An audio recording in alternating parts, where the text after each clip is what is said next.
Hello learners, welcome back to this new video that is Say's Law of Market.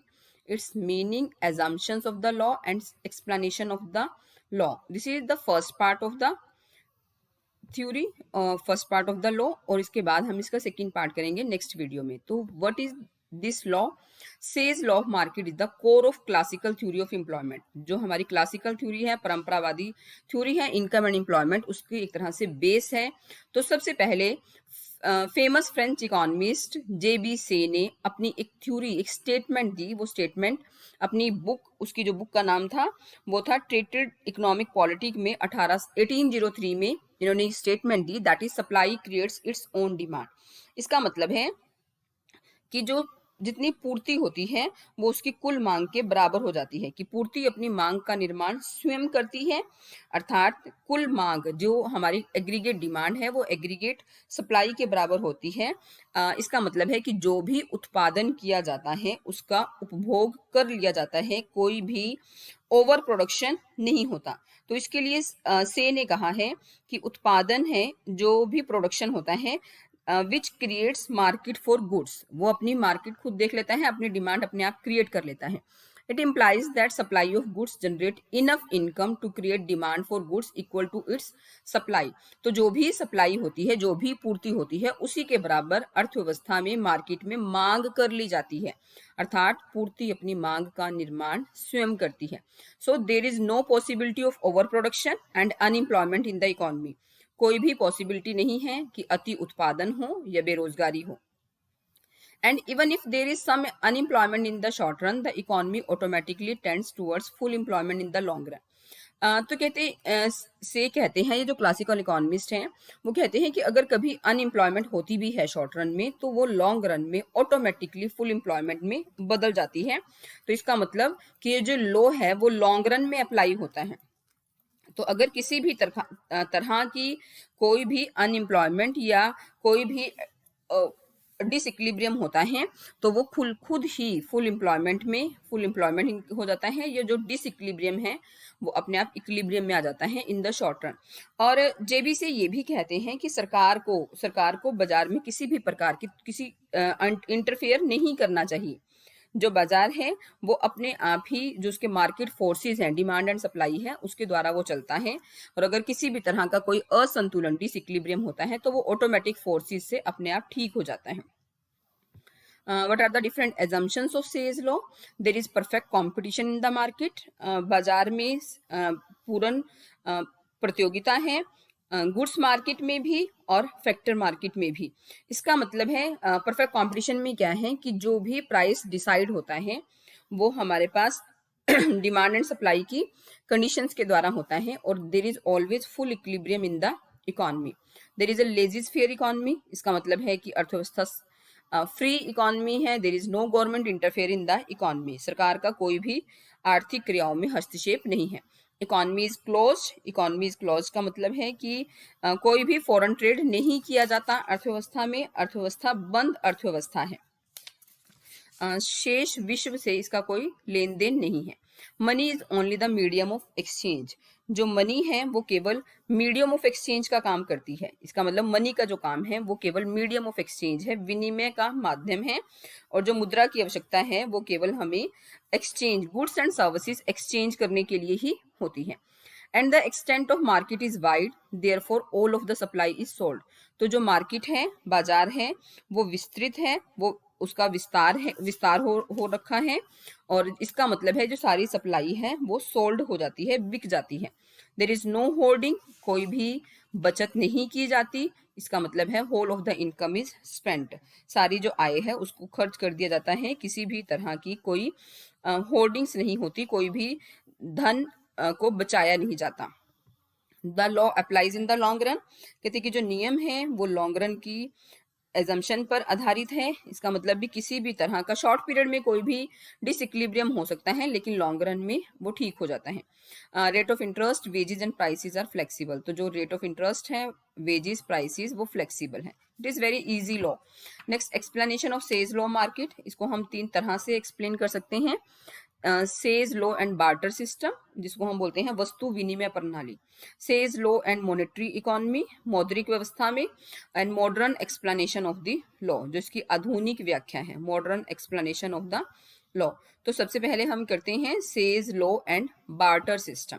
तो barter system क्या होता है? वस्तु विनिमय प्रणाली वो होती है जिसमें गुड्स एंड सर्विसेज को हम गुड्स एंड सर्विसेज से ही एक्सचेंज करते हैं, कि अगर किसी व्यक्ति को कोई वस्तु लेनी है तो वो उस व्यक्ति से उस वस्तु को लेगा जो जिस जिस व्यक्ति के पास वो दूसरी वस्तु है और जो उस वस्तु को लेना चाहता है। इट मीन्स वहां पर गुड्स एंड सर्विसेज के आपस में एक्सचेंज होता है। जो सेल एंड परचेज है वो सर्विसेज की फॉर्म में ही होती है, किसी भी तरह का कोई मॉनेटरी फ्लो नहीं होता, कोई भी मॉनेटरी सर्कुलेशन नहीं है।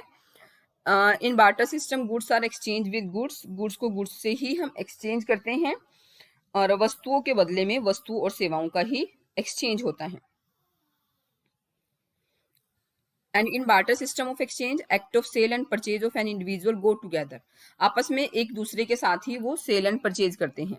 अच्छा, इस तरह की अर्थव्यवस्था में, इस तरह की इकोनॉमी में क्या होता है, सिस्टम में क्या होता है कि पहले जो अपने सेल्फ कंजम्पशन के लिए कुछ प्रोडक्ट को रख लिया जाता है, उसके बाद जो बाकी सरप्लस प्रोडक्शन है उसको मार्केट में गुड्स के बदले में ही ले लिया जाता है। Hence sale must be equal to purchase और supply is equal to demand, जो सप्लाई है वो डिमांड के बराबर ही होती है। तो जितनी भी वस्तुओं और सेवाओं का खरीद या बेच होती है, वो खरीदते हैं या उसको बेचते हैं, वो किसके बेस पर है? Barter system, goods and services आपस में एक दूसरे से एक्सचेंज कर ली जाती है। तो कहते कि जो बार्टर सिस्टम है उसमें से का नियम अप्लाई होता है और अर्थव्यवस्था में कोई भी ओवर प्रोडक्शन नहीं उत्पन्न होता, क्योंकि जितना भी कोई गुड्स एंड सर्विसेज प्रोड्यूस करता है वो अपने कंजम्पशन के लिए, सेल्फ कंजम्पशन के लिए रखकर बाकी उसको क्या करता है, दूसरे गुड्स एंड सर्विसेज एक्सचेंज करने के लिए ले देते हैं। इसे हम एक एग्जाम्पल से देख सकते हैं। फॉर एग्जाम्पल, एक मिल्क प्रोड्यूसर है, वो 10 लीटर मिल्क प्रोड्यूस करता है और जो वीट प्रोड्यूसर है वो 60 केजी वीट प्रोड्यूस करता है। अब जो मिल्क प्रोड्यूसर है वो सेल्फ कंजम्पशन के लिए अपने लिए 6 लीटर दूध रखकर बाकी जो 4 लीटर है उसको मार्केट में लेकर जाएगा, और इस तरह से जो वीट प्रोड्यूसर है वो सेल्फ कंजम्पशन के लिए 40 केजी वीट रखकर बाकी जो 20 केजी है उसको मार्केट में लेके जाते हैं। अब जो मिल्क प्रोड्यूसर है अगर उसको वीट चाहिए और इसी तरह से जो वीट प्रोड्यूसर है उसको मिल्क चाहिए, तो आपस में ये जो दोनों बायर और सेलर हैं या सेलर और बायर हैं वो आपस में इस तरह से गुड्स को एक्सचेंज कर लेंगे। तो दिस इज बार्टर सिस्टम। तो बार्टर सिस्टम का मतलब क्या है कि जो वस्तुओं और सेवाओं के रूप में जो भी एक्सचेंज किया जाता है। तो कहते हैं कि से का नियम इसमें अप्लाई होता है। यस, अप्लाई होता है कि देखो मिल्क प्रोड्यूसर ने 4 लीटर मिल्क को बाजार में सप्लाई किया और वीट प्रोड्यूसर ने 20 किलो वीट सप्लाई किया, तो मिल्क प्रोड्यूसर अपने 4 किलो मिल्क के बदले में 20 किलो वीट ले लेता है और जो वीट प्रोड्यूसर है वो 20 किलो वीट के बदले में 4 किलो मिल्क ले लेता है, 4 लीटर मिल्क ले लेता है। तो इस तरह से ये जो सप्लाई है, supply creates it's on demand, जो से का नियम है वो यहाँ पर लागू होता है। क्योंकि इस तरह के जो सिस्टम है उसमें जो कोई भी सेलर है वो एक बायर भी होता है और जो बायर है वो सेलर भी होता है। तो जितनी भी पूर्ति की जाती है, सप्लाई की जाती है, उसकी डिमांड कर ली जाती है। तो दिस इज बार्टर सिस्टम।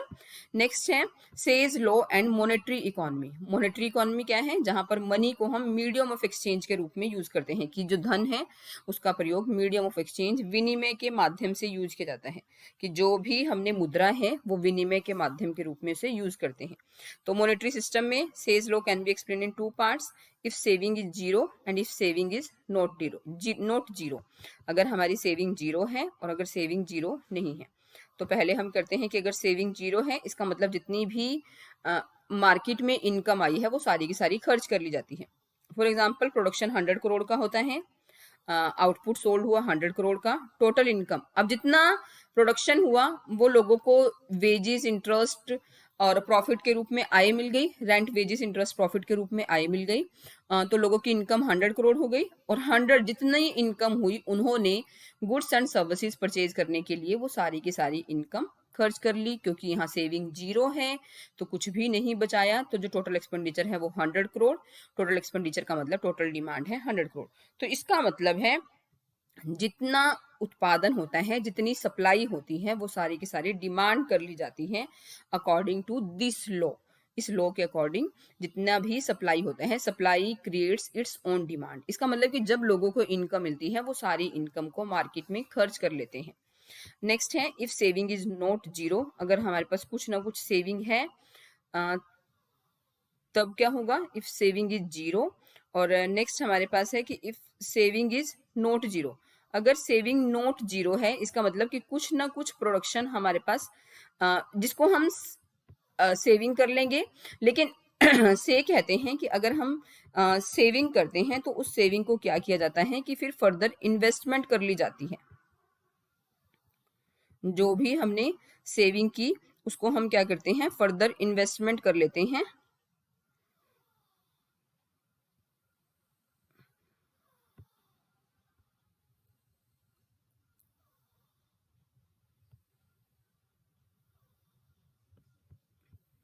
एक मिनट होल्ड करना, आई थिंक वो पीपीटी जो सेविंग है,